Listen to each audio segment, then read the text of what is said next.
WhatsApp कैसे install किया जाता है गूगल प्ले स्टोर से, मैं नहीं बताऊंगा। आपको आता है? अकाउंट कैसे बनाया जाता है उसका आपको आता है? फेसबुक अकाउंट बनाना भी आपको आता है? उसको लॉगिन कैसे करना है, लॉग आउट कैसे करना है, आप जानते हैं। आपको यूट्यूब से कैसे जुड़ना है आपको आता है। लेकिन आपको मैं जो चीज बताने जा रहा हूं वो शायद आपको पता नहीं होगी, और मैं आपको बताना चाहता हूं। एक तरह से मैं आज थोड़ा अलग मूड में भी बात कर रहा हूं कि आपको थोड़ा बुरा भी लग सकता है कि हिंदुस्तान के होकर के भी आपको सब कुछ पता है दुनिया का, लेकिन ये तक नहीं पता। तो फिर तुम किस बात का गौरव करते हो? खाली इतना ही तो लिखते हो तुम, कागज में पूछते हैं हाँ रिलीजन में हिंदू, बात खत्म। उसके बाद जानते क्या हो तुम हिंदुस्तान के बारे में और हिंदुओं के बारे में? तुम जानते क्या हो अपने धर्म के बारे में? कोई पूछे तो इधर और उधर बगले झांकोगे, आता भी तो नहीं है, पता भी तो नहीं है। मैं बताने जा रहा हूं आज आपको कि भारत महान है और भारत पर हमें गौरव करना चाहिए। लेकिन गौरव क्यों करना चाहिए, इस प्रश्न का उत्तर सुनिएगा सज्जनों।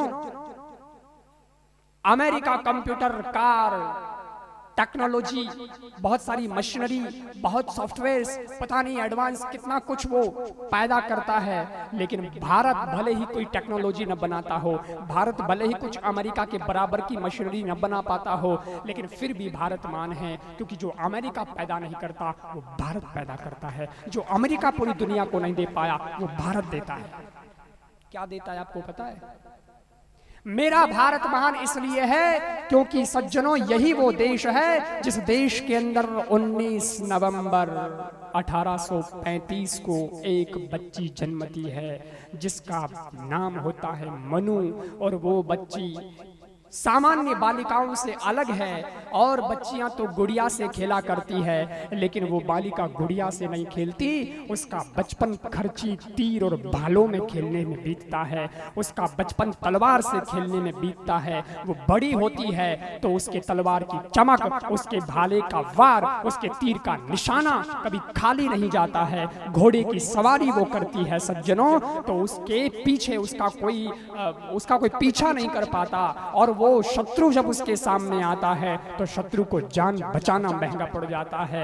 उस बच्ची जिसको मनु कहते हैं, लेकिन वो मनु के नाम से नहीं जानी जाती, आज भी वो झांसी की रानी लक्ष्मीबाई के नाम से जानी जाती है।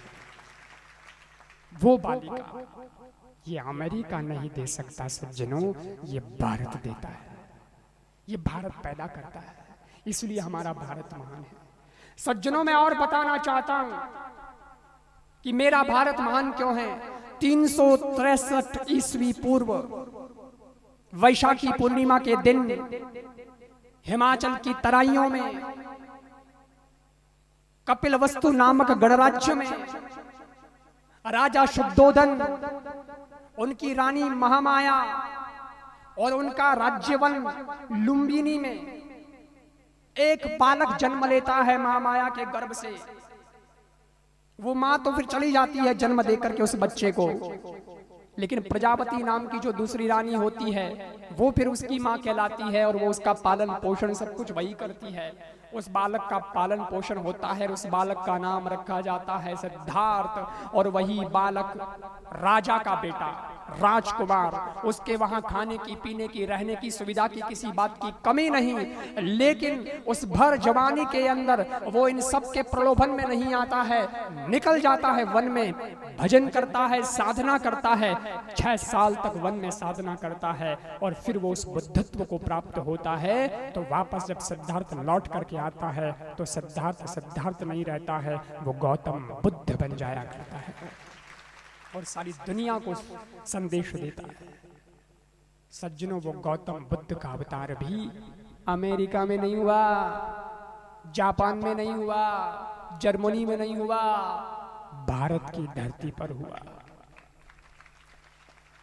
मैं आपको याद दिलाना चाहता हूं, आपका सीना चौड़ा हो जाना चाहिए, आपका आपका गौरव और बढ़ जाना चाहिए और आपके रोंगटे खड़े हो जाने चाहिए इस बात को सुनकर, जो अगली बात मैं बताने जा रहा हूं कि हम भले ही व्हाट्सएप तो नहीं बना पाए, हम भले ही फेसबुक तो नहीं बना पाए, लेकिन हमने जो किया है वो बड़ा कमाल का किया है और वो सज्जनों बरसों तक याद किया जाएगा और बरसों से याद किया जा रहा है और लोग भी उसका लोहा मानते हैं। मैं एक और गौरव की बात बताने जा रहा हूं आपको। कलकत्ता नगर, सिमुलिया मोहल्ला, गौर मोहन मुखर्जी स्ट्रीट, उत्तरी भाग कलकत्ता का, और वहां पर दत्त परिवार का एक बड़ा घर, आंगन, और उस आंगन में विश्वनाथ नाम के एक व्यक्ति रहते और उन्हीं की पत्नी जिसका नाम श्रीमती भुवनेश्वरी देवी।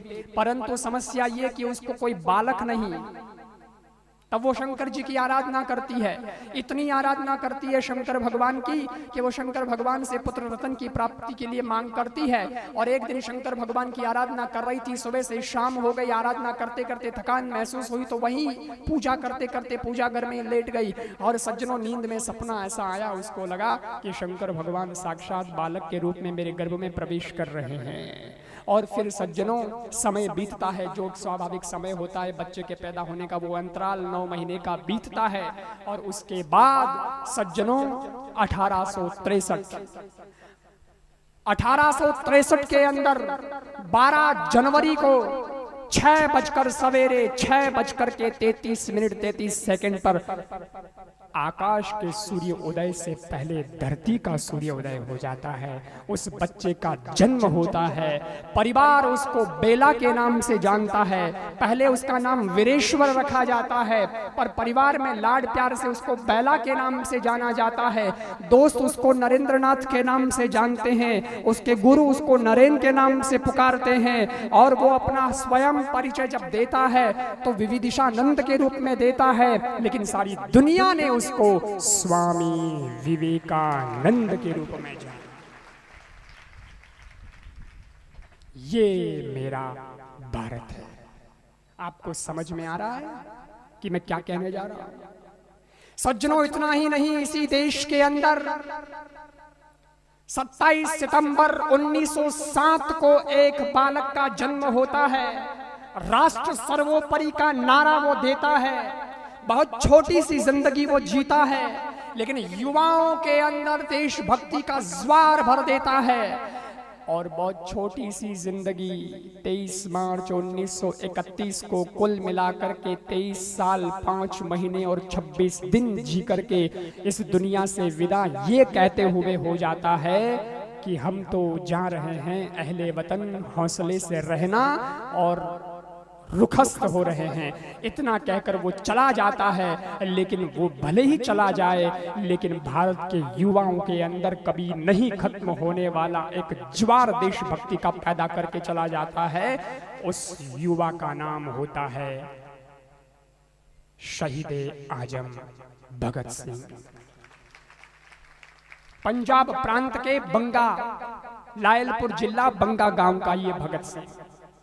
आपको पता होना चाहिए, आपको पता है कि फेसबुक का मालिक कौन है, आपको ये भी पता है व्हाट्सएप कितना कमाता है, आपको ये पता है कि इंटरनेट में जाकर के कौन सी चीज कहां से डाउनलोड करनी है। आपको ये नहीं पता कि भगत सिंह की मां का क्या नाम है, भगत सिंह का पिता कौन था। आपको ये नहीं पता स्वामी विवेकानंद जी का जन्म किस उद्देश्य से हुआ। तो आप क्या जानते हैं भारत के बारे में? और हिंदू हिंदू, हिंदुस्तानी हिंदुस्तानी कहलाते हैं। बेकार हो जाएगा ये सब कहलाना मित्रों। इसलिए आपसे निवेदन करना चाहता हूं, मैं वृद्धों से ज्यादा नहीं कह पाऊंगा क्योंकि मैं मर्यादा रखता हूं और मेरी मंच की भी मर्यादा है। आप सब मेरी उम्र से बड़े हैं, मैं इतना सम्मान कर रहा हूं, यही बहुत बड़ी बात है आपके लिए। आपने नहीं पढ़ा, नहीं जानते हो, कोई बात नहीं यार, छोड़ो, तुमको मैं क्या कहूँ। अब जब पढ़ा ही नहीं तो मतलब ही नहीं तुमको कहने से, तो अब तो तुम्हारी जिंदगी भी नहीं।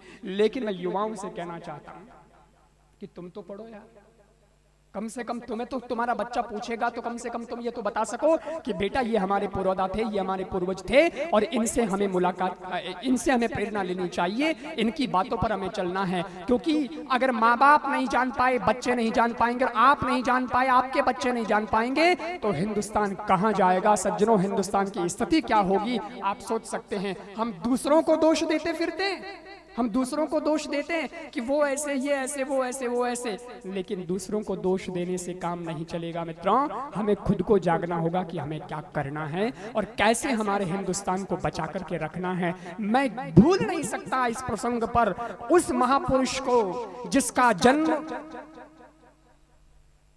1875 के अंदर होता है सज्जनों। 31 अक्टूबर ही होना चाहिए शायद। 31 अक्टूबर 1875 में उसका जन्म होता है और वह पुरुष महापुरुष के रूप में जाना जाता है। और केवल महापुरुष के रूप में ही नहीं सज्जनों, वो लौह पुरुष के रूप में जाना जाता है। गुजरात का वो गौरव माना जाता है जिसने हिंदुस्तान को एक करने का एक बहुत बड़ा बीड़ा उठाया और उसने जो ठाना वो कर दिखाया। उस लौह पुरुष का नाम सरदार वल्लभ भाई पटेल होता है। हमें ये बताना पड़ेगा हमारे बच्चों को कि बेटा हिंदुस्तान को आगे बढ़ाना है तो जरा इनसे प्रेरणा लो, जरा इनको भी पढ़ो। मैं राजस्थान से आया हूँ, जोधपुर से, तो राजस्थान की बात मैं कहूँ, हाँ आप लोगों ने नाम तो बहुत सुना होगा, लेकिन आज मैं बताना चाहता हूँ जरा सा मेरे अंदाज में बताना चाहता हूँ कि मैं राजस्थान से आया हूं, इसलिए राजस्थान के गौरव की भी थोड़ी सी बात करूं। मैंने गुजरात की बात करी, वैसे राजस्थान की बात करूं।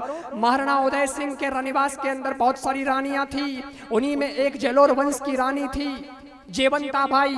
सज्जनों रानियां थी तो पुत्र भी बहुत थे, राजकुमार बहुत थे, लेकिन किसी को भी उन्होंने राजा नहीं बनाया उदय सिंह जी ने। परंतु एक बेटा जेवंता बाई का, वो बचपन से अपने बालक को देशभक्ति के संस्कार देती है, गजब का गौरव प्रदान करती है उसके अंदर।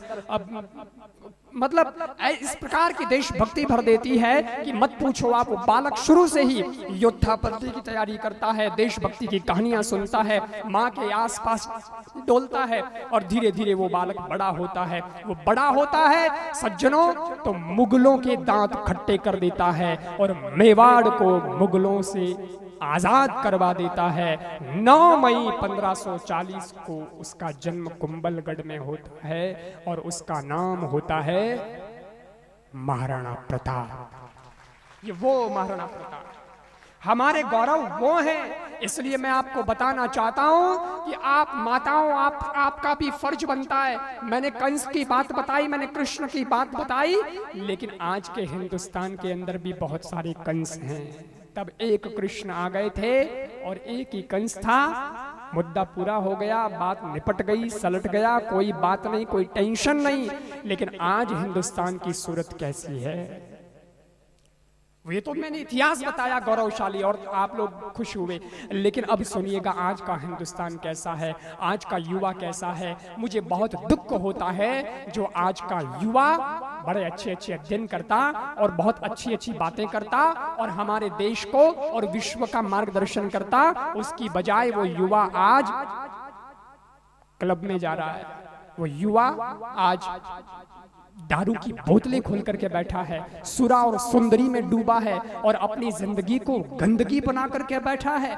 और मुझे सबसे बड़ा दुख तो ये हुआ, बीच में एक न्यूज आई थी, दिल्ली की सरकार 24 घंटे पब खोलने की घोषणा कर रही है। 24 घंटे ही मधुशाला खुली रहेगी। लानत है। मैंने लिखा भी है किताब के अंदर, मेरी किताब है संस्कारी जीवन का आधार, उसे आप पढ़ना लेकर के। मैंने उसमें साफ लिखा है कि हमारे देश को मधुशाला की जरूरत नहीं है। काश हमारी सरकार ये कहती कि मधुशाला की जगह हम व्यायामशाला खोलेंगे, तो हमारे युवा वहां जाते, शरीर बनाते, इस देश के लिए कुछ करते और इस देश के लिए कुछ करने का जज्बा उनके अंदर होता। आज का पंजाब प्रांत हमारा, ये पंजाब एक ऐसा जहां पर सुना गया कि 70% युवा नशे में अपनी जिंदगी को बेकार कर रहे हैं। सज्जनों क्या हालत हो रही है। मैं गुजरात की सरकार को धन्यवाद देना चाहूंगा कि यहाँ पर नशे में शराबबंदी, पूर्ण नशाबंदी यहाँ पर कर रखी है सरकार ने। लेकिन फिर भी मैं निवेदन करना चाहूंगा कि आपके बच्चों पर नजर रखना ये आपका फर्ज बनता है। ये आप कितने दिन उसको पैम्परिंग करते रहेंगे यार, कितने दिन लाड लड़ाते रहेंगे। बच्चे जी थोड़ा बहुत चलता है, क्या चलता है? तुम्हारी सेवा नहीं होती है तो उसमें बच्चे ज्यादा दोषी है। अब तुम सबसे ज्यादा दोषी तो हम हैं कि हमने उनको संस्कार देने में कहीं ना कहीं भूल कर दिए, हमने कहीं ना कहीं चूक कर दिए। आज तुम कृष्ण के मंदिर में जाकर के प्रार्थना करते हो, जरूर प्रार्थना करो, लेकिन आज कृष्ण क्या कह रहे हैं वो भी तो सुनो। तुम अपनी ही सुनाने में लगे हो, वहां जाकर के मंत्र सुना रहे हो, ये बड़े सब चलता है, वो तो भगवान को भी मालूम है, लेकिन कभी कभी प्रार्थना सुनाते सुनाते भगवान की भी सुना करो। भगवान क्या कह रहा है? आज के युग में कृष्ण का संदेश क्या है? आज के युग में कृष्ण ये कह रहे हैं कि तब तो मैं आ गया था प्यारे, पर आज तुम्ही को कृष्ण बनना है। आज मैं पहले बार आया तो मैंने तुमको एक रास्ता दे दिया, मैंने तुमको एक आइडिया दे दिया कि ऐसे ऐसे धर्म की स्थापना होती है। अब तुम करके दिखाओ तो बात बने। इसलिए अब हमको ही कृष्ण बनना पड़ेगा, हमको ही राम बनना पड़ेगा। माताओं से निवेदन करना चाहता हूँ, बात खारी लगेगी, बात कड़वी लगेगी, थोड़ी बुरी लग सकती है, लेकिन मैं नहीं कहूंगा तो और कौन कहेगा? इसलिए मैं मेरा फर्ज समझ करके आपको कह रहा हूं, आप मेरी बात को मानना कि आज हिंदुस्तान के अंदर ऐसी स्थिति क्यों बन गई है, आज के युवा के अंदर वो गौरव क्यों नहीं दिखाई देता है, वो देशभक्ति का जज्बा क्यों नहीं दिखाई देता है? क्योंकि आज की माता नहीं कहती कि मेरा बेटा विवेकानंद बनना चाहिए, मेरा बेटा भगत सिंह बनना चाहिए, मेरा बेटा विवेक महाराणा प्रताप की तरह होना चाहिए। आजकल तो माताएं क्या ख्वाब देख रही हैं कि विवेकानंद महाराणा प्रताप तो हो जाए किसी पड़ोसी के घर में पैदा, मेरे घर में तो नन्हे कपड़े पहनने वाली मल्लिका शेरावत पैदा हो जाए, कैटरीना कैफ आ जाए मेरे घर में डांस करे। देश ऐसे नहीं बदलेगा। देश को बदलने के लिए हमको कमर कसनी पड़ेगी, तभी सज्जनों हिंदुस्तान में फैले हुए रावणों को मारा जा सकता है, कंस को मारा जा सकता है और हिंदुस्तान की संस्कृति को बचाया जा सकता है। हम नहीं बचाएंगे तो और कौन बचाएगा? वरना दूसरे लोग आ जाएंगे और दूसरे लोग आकर के हमारे देश को और देश की युवा पीढ़ी को बर्बाद। युवाओं का इतना दोष नहीं है जितना बड़ों लोगों का दोष है। इसलिए निवेदन करना चाहता हूं और युवाओं से भी निवेदन करना चाहता हूं कि आपके पास में भी मैच्योरिटी तो आ गई है ना। युवा हो इसका मतलब क्या है? मैच्योर हो, परिपक्व हो। अरे भाई समझ तो आती है क्या अच्छा है, क्या बुरा है, क्या भला है, क्या बुरा, क्या सही और क्या गलत, ये आप समझते हैं तो जरा याद कीजिएगा। मैं आपको बताना चाहता हूं, जब आपको ये पता है तो उसके बाद भी आप गलत राह पर क्यों चले जा रहे हो? क्यों चले जा रहे हो? कभी तुमको कोई गुमराह कर देता है, कभी तुमको कोई फंसा देता है। हिंदुस्तान के अंदर कई तरह से आक्रमण हो रहा है सज्जनों, आप कान खोल के सुनिएगा।